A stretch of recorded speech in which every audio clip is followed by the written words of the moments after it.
여러분, 어른이 된다는 것, 나이가 든다는 것에 대해 생각해 본 적 있으신가요? 젊을 때는 별로 생각 안 하잖아요. 그냥 열심히 살면 되는 줄 알죠.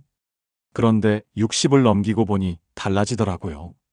앞으로 어떻게 살아야 할지, 뭐가 정말 중요한 건지 고민이 많아져요.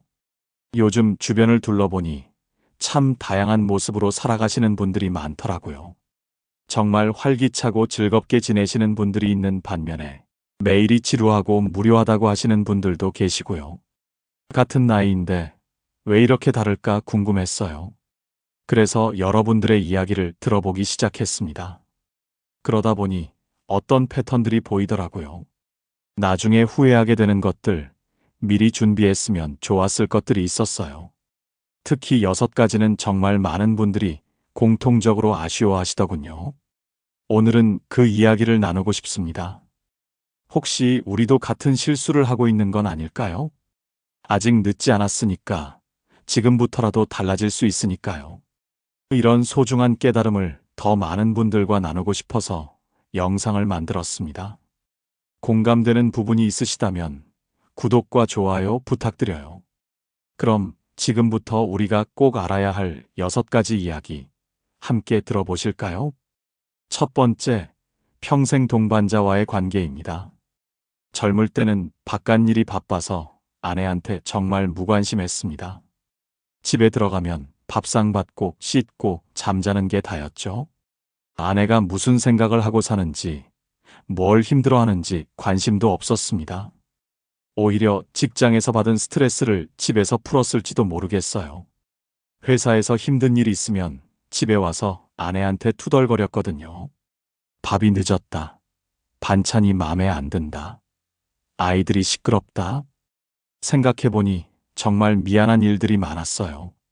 그런데 퇴직하고 나니 상황이 완전히 달라졌더라고요. 회사 사람들과는 자연스럽게 연락이 끊어지고 옛날 친구들도 각자 바쁘고요. 동호회 모임도 시들해지고 골프 약속도 줄어들었어요. 결국 집에 남는 건 저와 아내뿐이었습니다. 제 지인 중에 정 과장이라는 분이 있었는데요. 정말 인맥이 넓기로 유명했습니다. 회사에서는 부서장까지 올라갔고 동호회 활동도 열심히 하고 후배들한테도 인기가 많았어요. 주말이면 골프 치러 다니고 평일 저녁에는 술자리가 끊이지 않았죠. 집에 들어가는 시간이 밤 11시를 넘는 경우가 태반이었어요.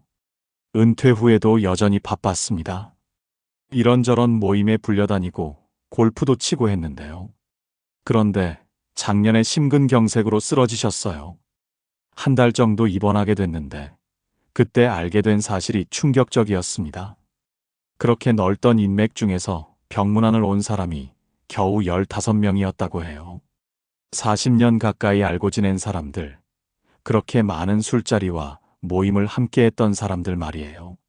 정 과장이 병상에서 저한테 말하더라고요.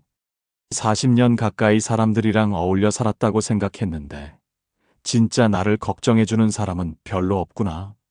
그런데 신기한 게 아내만은 매일같이 병원에 와서 간병을 해줬다는 거예요. 평소에 자기한테 관심도 없고 고마워할 줄도 모르는 남편인데 말이죠. 아침 7시면 어김없이 병원에 와서 밤 9시까지 곁을 지켜줬다고 해요. 미역국도 끓여오고 속옷도 갈아입혀주고 온갖 뒷바라지를 다 해줬다는 거예요. 정 과장이 그때 깨달았다고 합니다. 진짜 내 편은 결국 가족, 특히 아내였구나 하고요. 하버드 의대에서 80년에 걸쳐 진행한 연구가 있습니다. 사람의 행복을 결정하는 가장 중요한 요소가 뭔지 알아본 건데요. 결론은 깊이 있는 인간관계였다고 합니다. 돈이나 명예보다 따뜻한 관계가 삶의 만족도를 좌우한다는 거죠. 노년기에는 특히 배우자의 역할이 더욱 중요해집니다.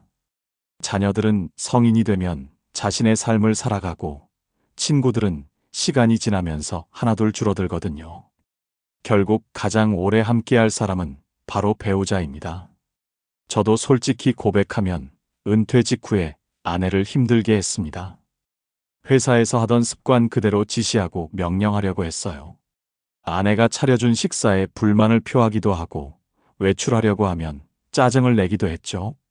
그러다 어느 날 아내가 조용히 한 말이 제 정신을 번쩍 들게 했어요. 당신은 회사에서 퇴직했지만 집에서는 아직 퇴직 안 한 것 같네요. 그 순간 제가 얼마나 잘못 살고 있었는지 깨달았습니다. 지금은 다릅니다. 아내를 제일 좋은 친구로 생각하고 지내려고 노력해요. 작은 것도 감사하다고 표현하고 함께 산책도 하고 취미 활동도 같이 해보려고 합니다. 거창한 선물이 아니어도 됩니다. 아침에 밥 먹으면서 여보, 국물이 시원하네. 고마워 한마디면 충분해요. 산책할 때 자연스럽게 손잡고 걷는 것만으로도 관계가 달라집니다. 배우자가 행복해야 나의 노후도 편안하고 따뜻해집니다. 이것이 첫 번째입니다. 두 번째, 현명한 돈 사용법입니다. 노후 불행의 가장 큰 원인 중 하나가 경제적 어려움입니다. 연금은 줄어드는데 의료비는 늘어나고 자녀 지원까지 하다 보면 금세 빈털터리가 되죠. 그런데 더 큰 문제는 잘못된 소비 습관입니다. 우리 세대는 체면을 많이 중시했잖아요. 남들한테 잘 보이려고 필요 이상으로 돈을 쓰는 경우가 많았어요. 동창회에 가면 누가 더 잘 사나 비교하게 되고 경조사에서도 남들 눈치를 보게 되죠. 좋은 차 타고 나타나야 체면이 선다고 생각하고 비싼 음식점에서 밥을 사야 격이 맞는다고 여겼어요. 제 친구 중에 이런 분이 있었습니다. 퇴직금으로 비싼 외제차를 사더라고요. 벤츠 E클래스였는데 할부로 샀어요. 동창회에서 자랑하고 싶어서였는데 몇 달 지나니까 할부금 때문에 생활이 팍팍해졌어요. 한 달에 120만 원씩 나가니까 연금만으로는 부족하더라고요. 보험료, 관리비, 기름값까지 합치니 200만 원이 넘게 들었어요. 결국 차는 팔고 중고차로 바꿨는데 그때 하시는 말씀이 인상적이었어요. 남들한테 보여주려고 산 건데 결국 내가 고생만 했네요. 그 몇 달 동안 정말 스트레스 많이 받았다고 하더라고요.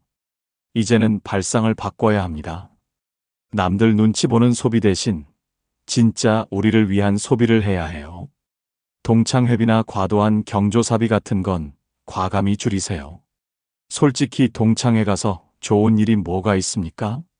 자랑 듣고 비교당하고 돈만 나갈 뿐이에요. 경조사도 마찬가지예요. 10만 원씩, 20만 원씩 봉투에 넣어 다니다 보면 한 달에 얼마나 나가는지 아세요? 대신 아내와 함께 맛있는 음식도 먹고 가까운 곳으로 여행도 다녀오세요. 2달에 한 번이면 충분합니다. 부산 앞바다 보러 가거나 경주 역사 유적지 구경하거나 제주도 한 바퀴 돌아보거나요. 손주들 용돈도 넉넉히 주고 아내가 갖고 싶어하는 옷도 사주세요. 백화점 갈 일 있으면 아내가 원하는 거 하나쯤 사주세요. 그런 게 진짜 의미 있는 소비예요. 이렇게 3년 정도 지내보니까 통장 잔고는 조금 줄었지만 행복은 몇 배로 늘었어요. 그리고 중요한 것 하나 더 말씀드릴게요. 자녀에게 모든 걸 다 주지는 마세요. 물론 급한 일이 있으면 도와줄 수 있지만 전 재산을 물려주는 건 위험해요. 제 노후 자금은 제가 관리하겠다는 원칙을 세우세요. 평생 쓰는 의료비의 절반 이상이 마지막 10년에 집중된다고 하거든요. 그때를 대비해서라도 여유 자금은 꼭 남겨둬야 합니다. 투자 사기도 조심하세요. 연 10% 이상 수익을 보장한다는 말은 일단 의심해 보세요. 보여주기 위한 소비는 줄이고 진짜 행복을 위한 소비는 늘리세요. 이것이 두 번째입니다. 세 번째, 새로운 도전을 멈추지 마세요. 은퇴 후 가장 견디기 힘든 게 뭔지 아세요? 돈이 없는 것보다도 할 일이 없어서 생기는 무료함입니다. 하루 24시간이 너무 길게 느껴질 때가 있어요. 아침에 일어나서 뉴스 보고, 밥 먹고, 또 TV 보고, 점심 먹고 낮잠 자고, 저녁 먹고, 또 TV 보고, 이런 식으로 하루가 지나가면 정말 허무하거든요. 그럴 때 TV만 보고 있으면 정말 사람이 시들어집니다. 머리도 둔해지고 몸도 굳어지고 말도 줄어들어요. 젊었을 때 바빠서 못했던 것들, 이제 시간이 생겼으니 해보세요. 거창한 게 아니어도 됩니다. 독서, 글쓰기, 그림 그리기, 등산, 텃밭 가꾸기 같은 소박한 것들도 충분해요. 운동도 좋고, 요리 배우기도 좋고, 사진 찍기도 좋아요. 연구 결과에 따르면 60세 이상에서 취미 활동을 하는 분들이 그렇지 않은 분들보다 우울감이 적고 삶의 만족도가 높다고 해요. 실제로 취미가 있는 분들은 눈빛부터 달라요. 뭔가 할 일이 있으니까 하루하루가 기대되는 거죠. 취미 활동은 치매 예방에도 도움이 됩니다. 손을 자주 움직이고 머리를 쓰는 활동들이 뇌 건강에 좋거든요. 글을 쓰거나 그림을 그리거나 악기를 배우는 것들 말이에요. 새로운 걸 배우면 뇌세포가 활발해진다고 하더라고요. 저는 62의 서예를 배우기 시작했습니다. 처음에는 붙잡는 것도 어색하고 손도 떨렸어요.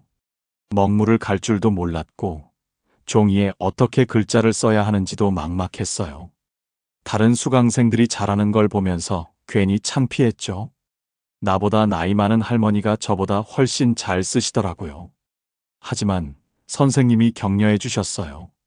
처음에는 누구나 서툴다고 꾸준히 하면 늘 수 있다고요. 그래서 포기하지 않고 계속했어요. 일주일에 2번, 한 번에 2시간씩 배웠는데요. 한 달 지나니까 조금씩 글자 모양이 나오더라고요. 지금은 1년 넘게 배우고 있는데 정말 재미있어요. 한 글자 한 글자 정성스럽게 쓰다 보면 마음이 차분해지거든요. 세상 모든 걱정이 사라지는 느낌이에요.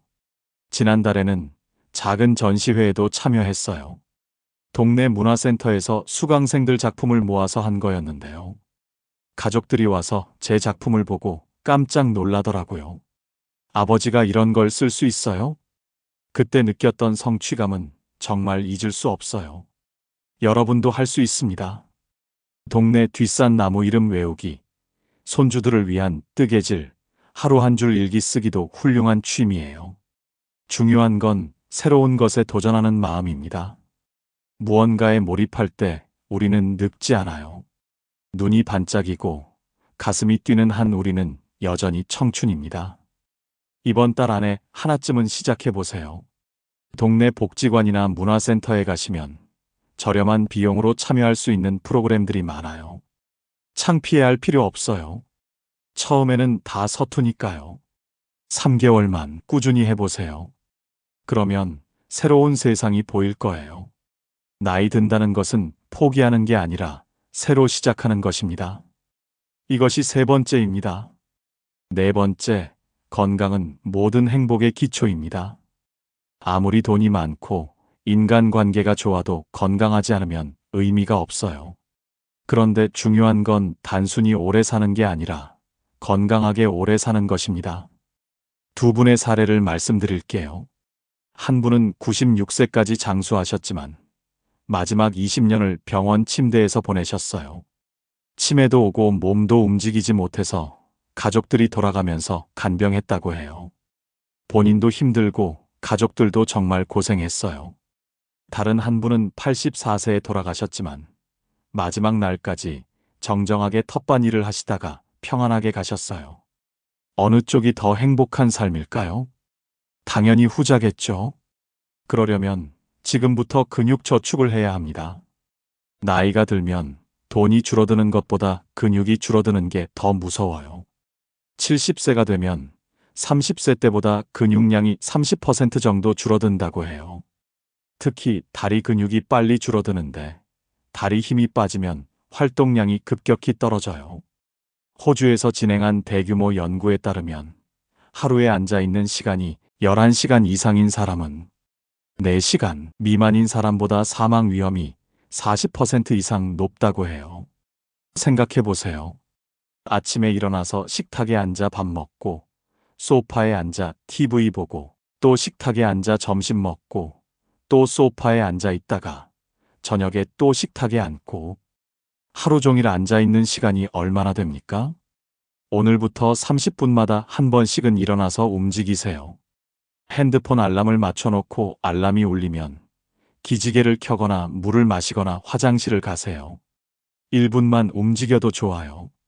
베란다에 나가서 깊게 숨 한 번 쉬어도 좋고요. 그리고 매일 30분씩 걸으세요. 저는 매일 아침 6시 반에 일어나서 30분 산책을 해요. 3년 넘게 하루도 빠뜨리지 않았어요. 비가 와도 우산 쓰고 나가요. 눈이 와도 조심조심 걸어요. 처음에는 10분도 힘들었는데 지금은 안 나가면 몸이 근질근질해요. 아침 공기를 마시면서 동네를 천천히 걷다 보면 하루가 상쾌하게 시작돼요. 단백질도 챙겨 드세요. 하루에 체중 1kg당 1g 정도는 필요해요. 70kg이면 70g의 단백질이 필요한 거죠. 아침에 계란 2개, 점심에 두부나 생선, 저녁에 고기 이런 식으로 드시면 돼요. 근육을 유지하려면 단백질이 꼭 필요하거든요. 담배는 반드시 끊으세요. 아직도 피우시는 분들 계신데 이 나이에 담배는 정말 독이에요. 술도 줄이시고요. 매일 마시던 습관 있으시면 일주일에 2~3번으로 줄여보세요. 이렇게 3년을 실천한 결과 건강검진에서 근육량이 늘고 혈압이 정상으로 돌아왔어요. 의사 선생님이 이대로만 하면 90세까지 건강할 거라고 하시더라고요. 건강은 나중에 챙기는 게 아니에요. 지금 당장 시작하세요. 이것이 4번째입니다. 5번째, 금융 지식을 쌓으세요. 이 나이에 무슨 공부냐고 하실 수도 있지만 금융 문맹은 정말 위험해요. 평생 모은 돈을 한순간에 날릴 수 있거든요. 요즘 사기꾼들은 은퇴자들의 불안한 마음을 노려요. 10% 이상 수익을 보장한다는 말에 속아서 퇴직금을 몽땅 잃는 분들이 너무 많아요. 내 돈은 내가 지켜야 해요. 자녀도 은행 직원도 내 돈을 책임져 주지 않아요. 복잡한 투자를 배우라는 게 아니에요. 최소한 내 돈이 어디서 어떻게 굴러가는지는 알아야 한다는 뜻이에요. 경제신문도 읽어보시고 뉴스도 챙겨보세요. 도서관에서 쉽게 쓰인 경제서적 한두 권 빌려 읽어보세요. 유튜브에도 좋은 금융 교육 콘텐츠가 많아요. 처음에는 어려울 수 있어요. 하지만 한 권씩 읽다 보면 조금씩 이해가 돼요. 저도 59부터 경제 공부를 시작했어요. 도서관에서 책을 빌려다 읽으면서 하나씩 배워갔어요. 지금은 제 돈을 제가 관리해요. 누가 권해도 이해 못하는 상품에는 투자하지 않아요. 배움에는 나이 제한이 없어요. 머리를 쓰면 치매 예방에도 도움이 되니까 일석이조죠. 내 돈을 지키는 것은 생존의 문제예요. 이것이 5번째입니다. 마지막 6번째, 홀로 있는 시간을 즐기세요. 나이가 들면 자연스럽게 인간관계가 줄어들어요. 그걸 두려워할 필요는 없어요. 오히려 좋은 사람들만 곁에 남게 되는 과정이라고 생각하세요. 옥스퍼드 대학 연구에 따르면 인간이 의미 있게 유지할 수 있는 관계는 150명 정도가 한계래요. 그 중에서도 진짜 친밀한 관계는 10명 안팎이라고 해요. 은퇴 후에 연락처를 정리했어요. 500명 넘게 저장되어 있었는데 진짜 의미 있는 관계는 15명 정도더라고요. 나머지는 과감히 정리했어요. 만나면 피곤한 사람, 자랑만 하는 사람, 에너지를 빼앗는 사람들과는 거리를 뒀어요. 대신 진짜 마음을 나눌 수 있는 분들과 깊은 관계를 맺으려고 해요. 힘들 때 전화할 수 있는 사람, 내 이야기를 들어주는 사람, 함께 있으면 편안한 사람들이요. 한 달에 한 번씩 돌아가면서 만나서 진솔한 대화를 나눠요. 결과는 놀라웠어요. 마음이 훨씬 평안해졌고 인간관계도 의무가 아닌 기쁨이 됐어요. 외로움을 두려워하지 마세요. 혼자 있는 시간을 자유의 시간으로 받아들이세요. 100명의 아는 사람보다 진심으로 소통할 수 있는 한 명이 더 소중해요. 혼자서도 밥 먹고, 혼자서도 산책하고, 혼자서도 책 읽는 걸 즐겨보세요. 고독을 견딜 줄 아는 것이 진짜 어른의 품격이에요. 관계를 정리하니까 마음이 정말 평화로워졌어요. 이것이 6번째입니다. 여기까지 인생 선배님들의 진솔한 이야기를 들어봤습니다. 어떠셨나요? 혹시 마음 한구석이 뜨끔했던 부분이 있으셨나요? 저는 이분들 이야기를 들으면서 정말 많은 깨달음을 얻었어요. 무엇보다 아직 우리에게는 시간이 있다는 게 감사하더라고요. 지금이라도 방향을 바꿀 수 있으니까요. 오늘 말씀드린 6가지를 다시 한번 되새겨 보시면서요. 배우자를 내 인생의 가장 소중한 동반자로 대해보고요. 체면치레보다는 진짜 행복을 위해 돈을 써보고요. 용기 내서 새로운 것 하나 배워보고요. 매일 조금씩이라도 몸을 움직여보고요. 내 돈을 지키기 위해 조금씩 공부해보고요. 좋은 사람들과만 깊은 관계를 맺어보세요. 완벽할 필요는 없어요. 하나씩만이라도 시작해보시면 돼요. 1년 후에는 분명히 지금과는 다른 여러분 자신을 만나게 될 거예요. 나이는 정말 중요하지 않아요. 중요한 건 지금 이 순간 어떤 마음가짐으로 살아가느냐는 거예요. 김 선생님이 하신 말씀처럼 우리는 후회하며 살지 않을 거예요. 우리는 준비된 사람들이니까요. 지혜여정 채널은 계속해서 이런 값진 이야기들을 가져오겠습니다. 여러분의 지혜로운 선택을 응원하겠습니다. 오늘도 시청해주셔서 감사합니다. 댓글로 여러분의 생각도 나눠주세요. 어떤 이야기가 가장 마음에 와 닿았는지, 어떤 것부터 시작해볼 생각인지 들려주시면 좋겠어요. 구독과 좋아요는 더 많은 분들과 이런 소중한 이야기를 나누는 힘이 됩니다. 모두 건강하게, 지혜롭게 살아가세요.